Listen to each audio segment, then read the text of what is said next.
Sarvebhyo Namah. Recently, I have received three important publications. The first one is Poets on Poetics, Literary Aesthetics Envisioned by Sanskrit Poets. It has been authored by Shatavdhani R. Ganesh and adapted into English by Shashi Kiran B.N. It has been published by Preksha Pratishthan of Bengaluru. It has been it's a product of good research and in-depth study of various Sanskrit kavyas, and it brings out the perspectives of some of the major Sanskrit poets, their aesthetic vision, their idea about poetry, their ideas about art, and the authors have presented the whole spectrum of Sanskrit literature from this point of view, what poets think about the creativity, about their own creativity. This is the idea. So 33 poets have been studied by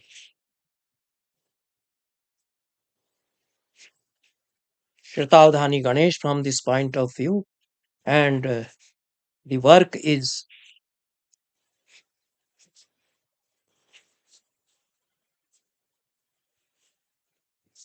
in, included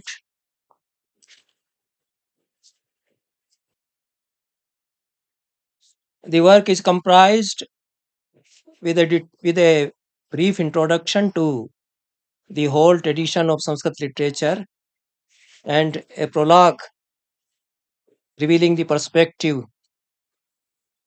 of the authors, and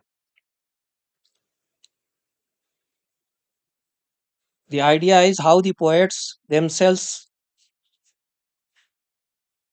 spell out their ideas through their poetry about poetry, and the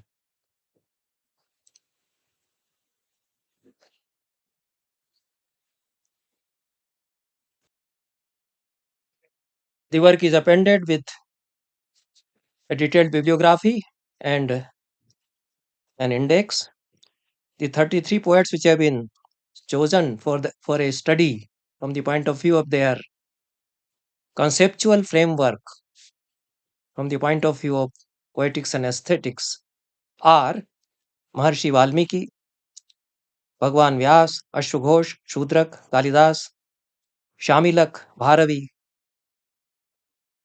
Shiladitya Harshvardhan, Panbhat, Magh, Bhavbhuti, Yasho Verma, Murari, Jinsen, Bilhan, Rajshekhar, Trivak, Trivikram Bhatt, Somdev Suri, Parimal, Padmagupta, Bhoj, Shemendra, Bilhan, Harishchandra, Jayanaka, and Mankh Kalhan, Kaviraj, Govardhan, Hastimal, Piyush Varshi, Jaydev, Venkatanath, Ganga Devi, Nilkantha Dikshita.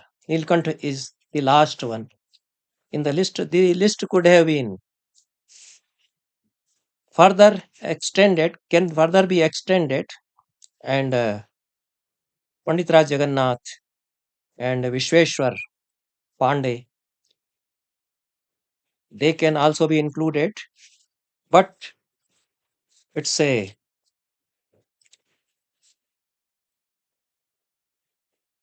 good effort to understand the poets through their own perspective. And out of the 33 poets selected, at least three are great acharyas of Lankar Shastra, Rajshekhar Bhoj and Kshemendra.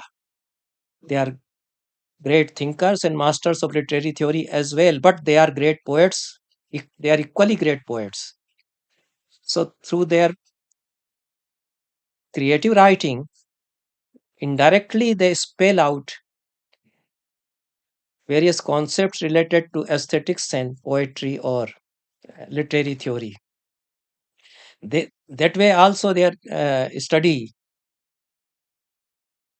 would be very revealing, would be fruitful. So Rajshekhara has not only authored a very valuable work in the field of Alankar Shastra, that is Kavya Mimamsa, but in Karpur Manjari, he gives a very good definition of poetry, Ukti Vishesha Kavyam. And that definition is cited quite often, and that is given indirectly through discussion in a play. So, in this way, a poet or a dramatist, a playwright might spell out his understanding of poetry or art in a creative way through his creative writing. Kalidasa, from this point of view, is a very profound poet. Of course, he is included, but many of his very subtle ideas, which are deeply weaved into his poetry, they have not been taken care of in detail here. The whole episode of Dushyanta portraying Shakuntala and how the process of art works.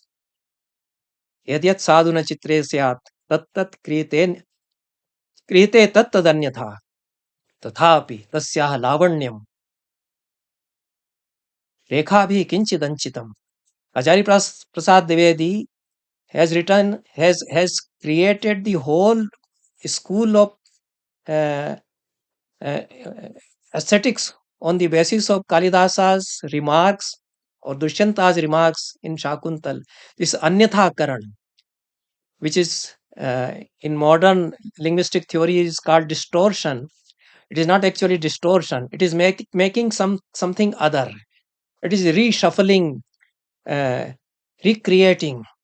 Punah punah marjanam krtva avapodvapabhyam parishkaranam. The commentators say that it is through the process of avap and udvap. Whatever exists is made afresh. It is refashioned. So the whole process of refashioning an article and a given article which works in art, in painting, in music, or in poetry is termed as Anyatha Karan Bhai. Kim punar yatha likhitanuبhavi punareshah. Sanumati says in Shakuntal, I was deceived by the lifelike pictures. They look so real. Dushyanta, the painting of Dushyanta looks so real. All the three friends, Shakuntala, Anusuya, and Priyamvada, they look so lively, lifelike, that I was also misled that real Shakuntala is standing before me. But this Vidushaka, he is Yatha Likhitanubhavi. This is also an aesthetic, technical term which Kalidasa gives here. And Acharya Prasad Dwivedi gives a detailed analysis and builds up builds up an aesthetic concept on the basis of another term given by Kalidasa is Karana Vigama. So Karana Vigama happens. Karana as the sensuous organ. So one rises beyond the sensuous organs when one has an experience. So the experience, aesthetic experience, and the art process, they have been so subtly brought out by Kalidasa in several of his episodes, in even in Raghuvansha, in Kumar Sambhav, in Shakuntal, in Vikmor Vashiyam. So Kalidasa's ideas on creativity and art, it's a very interesting, but you have to make a very deep, penetrating, interpretative study of Kalidasa for that. The authors are good scholars and they themselves have their own standing in the world of Sanskrit.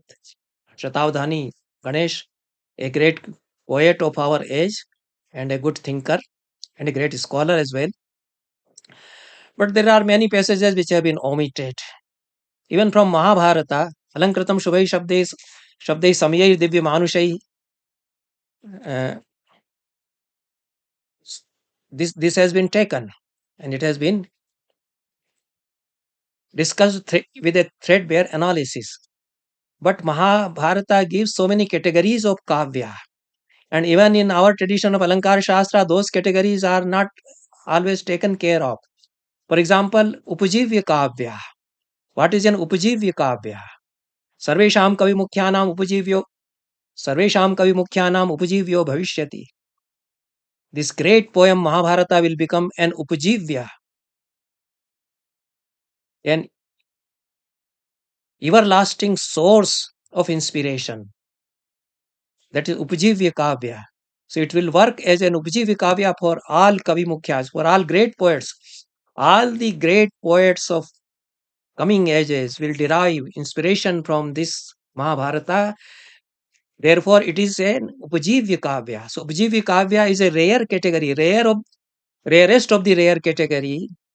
Only some great poems become upajivya, like Valmiki's Ramayana, like Vyasa's Mahabharata. So they are the upajivya kavya because millennium after millennium, poets and great authors are drawing inspiration from Valmiki and Vyasa. Either they are deriving themes from them, or they are deriving various motifs from them, or they are deriving imagery, alankaras from them. So these two great poems become Upajivya Kavyas. And the definition of Upajivya Kavya is also given in Mahabharata. Achakhyuh kavayah kechit sampratyachakshate pare akhyasyanti tathaivanne itihasamimam bhuvi. Some poets have been reciting this itihasa. Some will continue to recite it, and some even now they recite it. Some poets have been reciting it in the days of yore. Therefore, it is an itihasa. This is another category. So, itihasa is not history uh, in the modern sense of term. So, itihasa is also a category under uh, literature. Some poems become itihasa. So, they are poems. So, they tell about what has been happening, what is happening, and what is continue to happen. Then they become itihasa. So, they cover a vast spectrum of life, a vast canvas they cover. And the vision of the poet works to reveal the shape of things to come and the shape of things which is there in his present and and the things which have been in past. So all the times are interwoven, and then the poem becomes an itihasa. So Ramayana and Mahabharata are itihasa kavyas. This is also a category in our poetics, and acharyas have accepted that itihas kavya is one category. Upajivya kavya, I don't know whether anybody in the in the masters of literary theory, they have defined it, but Mahabharata itself defines what is Upajivya kavya. So we should accept that Mahabharata gives a category of poetry, gives a category of kavya, which can be Upajivya kavya. But the authors have collected passages, but and also they have made brilliant analysis of the ideologue that the poet wants to create. In Valmiki Ramayana also, there are passages which reveal the development of literary theory.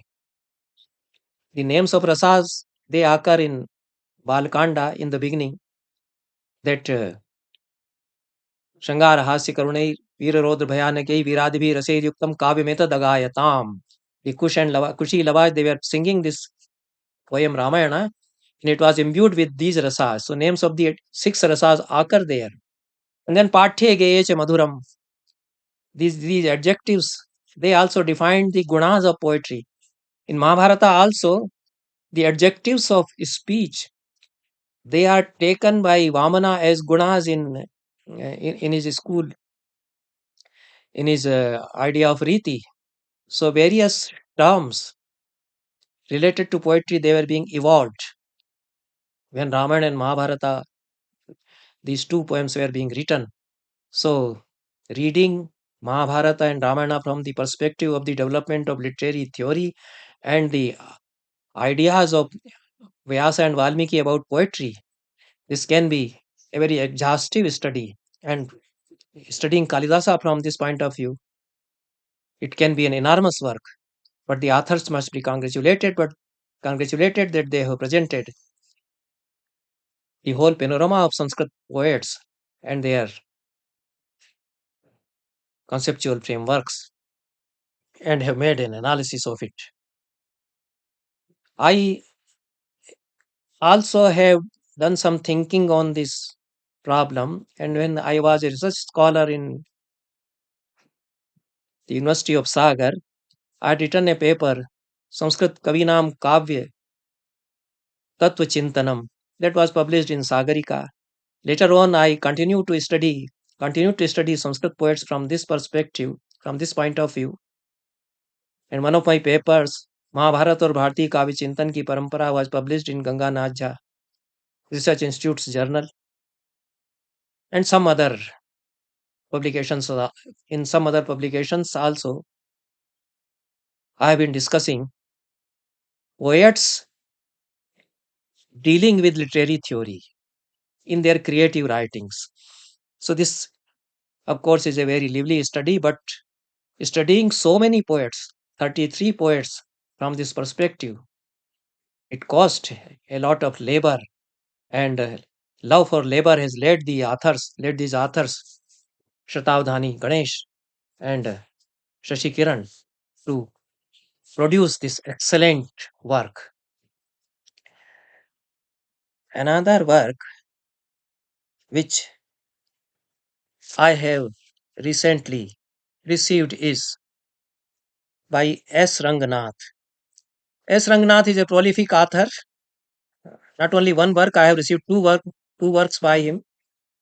So he is continuously producing, ceaselessly writing books and producing excellent works.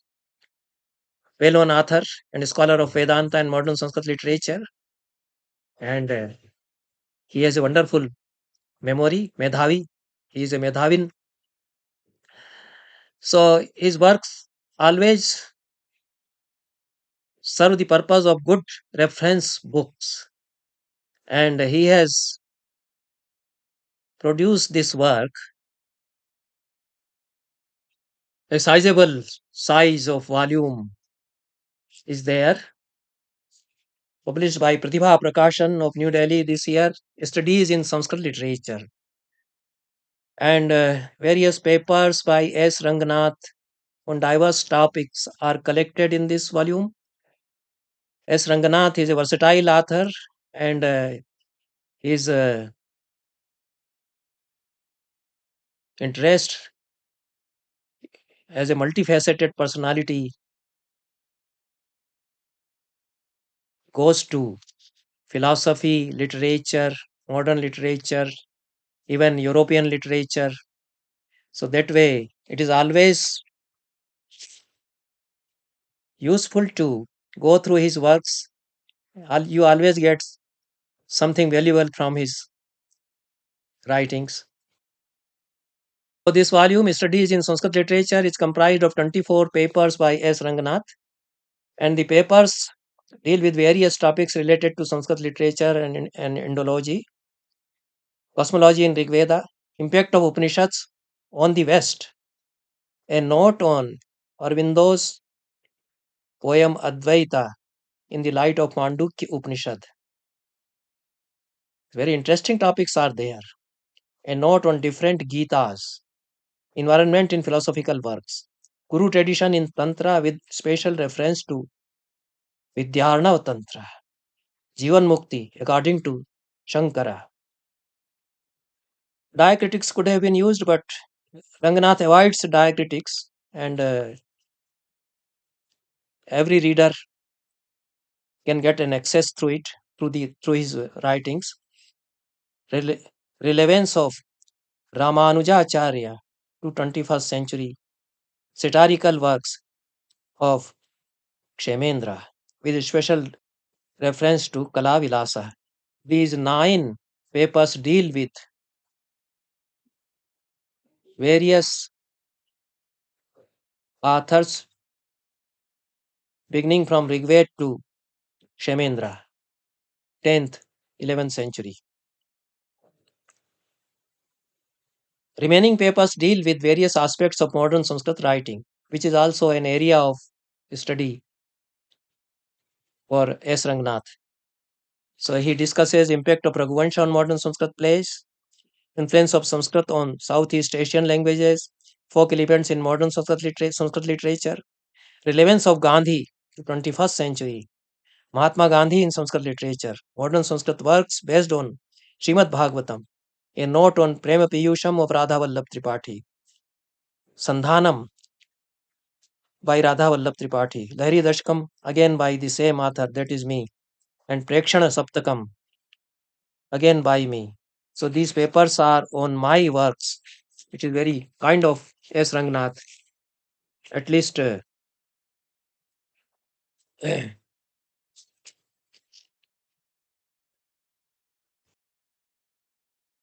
papers here deal with my creative writings, and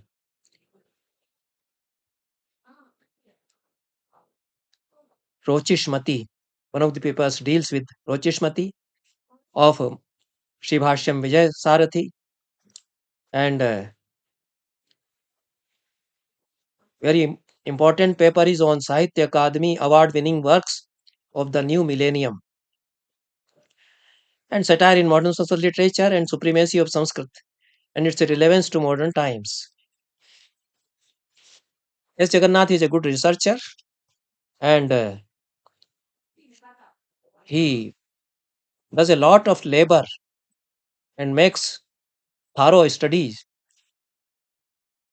of the subject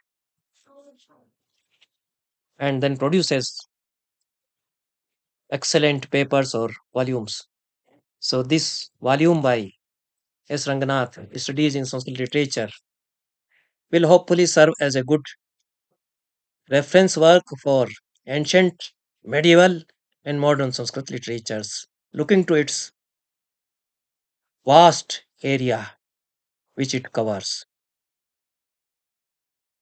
Another work which I have received is also by Ranganath, but it is in joint authorship.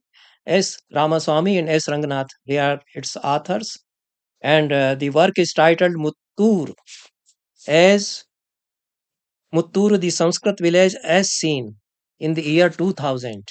It's a very interesting work, and the authors have made a kind of cultural tour to the Sanskrit village in Karnataka, Muttura, which is well known as a Sanskrit village because all the inhabitants of that village speak Sanskrit. So, geography and demography of that village and history as well as local legends and the art of Avdhana, which is practiced in Muttura, and the art of Gamak also. Then other villages surrounding it, they are also being discussed here, and the language, proverbs that are being adopted in this village by Sanketi people, contribution of Sanketis to Vedic tradition, to Vedic studies, and links with their Sanskrit scholarship. This also is a well researched aspect which has been brought out by here, and by making a tour to this village, Ramaswamy and S. Ranganath, they open up an interesting world before us, which has imbibed Sanskrit culture. So it's a good socio-cultural study involving history, tradition, literature, and scholarly practices. So the work has been published this year. Now it is last year, 2024, and it is priced 100 rupees only. So with this, I thank the learned audience who have been patient, who have been giving me patient hearing. Thank you very much.